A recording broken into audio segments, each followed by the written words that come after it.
She laughed. That jagged, brittle kind of laugh that cut like broken glass. Her signature slid across the final page like a victory dance. Not a conclusion. Not an undoing. The judge adjusted his glasses, voice dry as paper. Any final words? She shifted in her seat, legs uncrossing slowly. Then she turned toward me, wearing that smile, the one she used when she thought she'd won. Good luck, she said sweetly. Try not to drown in whiskey. I didn't move, didn't blink. My stillness unnerved her in ways no outburst ever could. She had no idea. Not yet. Not about what sat tucked inside my briefcase. Not about the number that judge was seconds from announcing. She believed she'd walked off with the crown, convinced she'd outplayed me to the finish. What she didn't realize was that the final move was mine. It all began with a single missed call. 3:12 a.m., no caller ID. A voicemail. Indistinct voices. A name whispered too tenderly. Her voice, but not for me. The morning after, she kissed my forehead like nothing was amiss.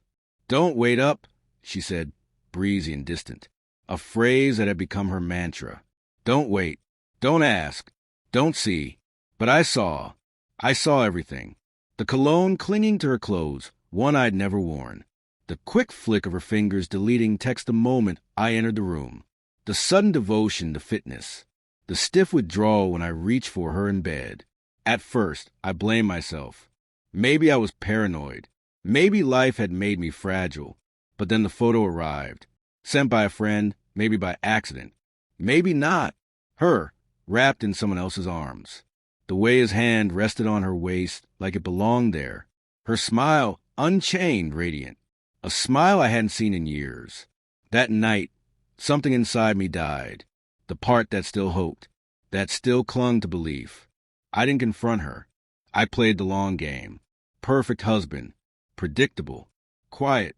Behind the scenes, I was building, gathering, sifting through our digital ghosts, bank logs, chat transcripts from cloud backups she forgot I could access, hotel invoices, patterns.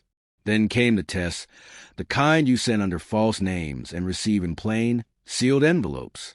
One came back unforgiving, DNA confirmation. The boy I'd raised, loved, protected. He wasn't mine. 5 years of deception, wrapped in bedtime stories and birthday parties.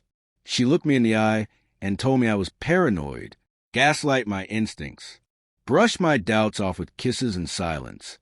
But I kept every receipt, stored everything. Files, hard drives, documents, in places she didn't know existed. She thought she'd made me a fool. So I became one, until the moment arrived. I filed first, irreconcilable differences. She didn't even blink. Thought she'd finally worn me down. 3 nights before the final hearing, I left her a gift, a thick envelope on her pillow. I slept in the guest room, door open, no locks. At 2:47 a.m., I heard her approach. Slow steps, funeral steps.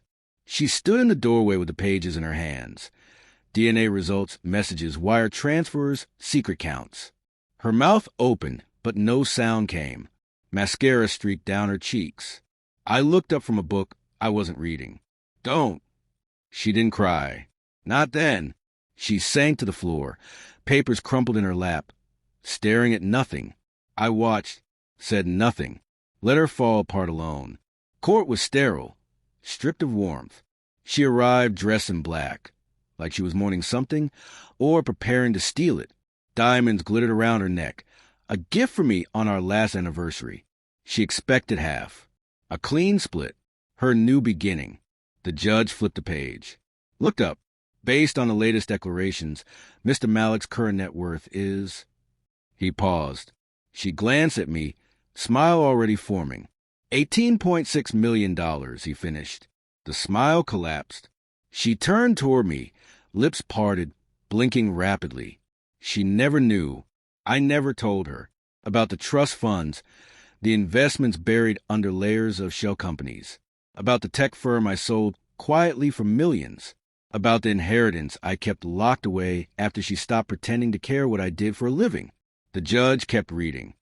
In light of the prenuptial agreement and verified marital misconduct, all assets will remain with Mr. Malik. She made a sound, raw, like swallowing broken glass.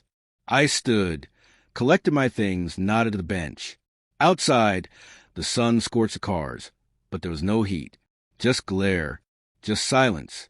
I sat in my car and let the engine hum. I thought about the years, the lies, the endless nights I tried to be enough. And I thought about her face, how still it became when the truth finally snapped her spine. I didn't hate her. That would have meant I still felt something. What I felt was quieter, emptier, a kind of freedom. I cracked the window, lit a cigarette I hadn't touched in years, and whispered to the air, "Now you know what it feels like to be used."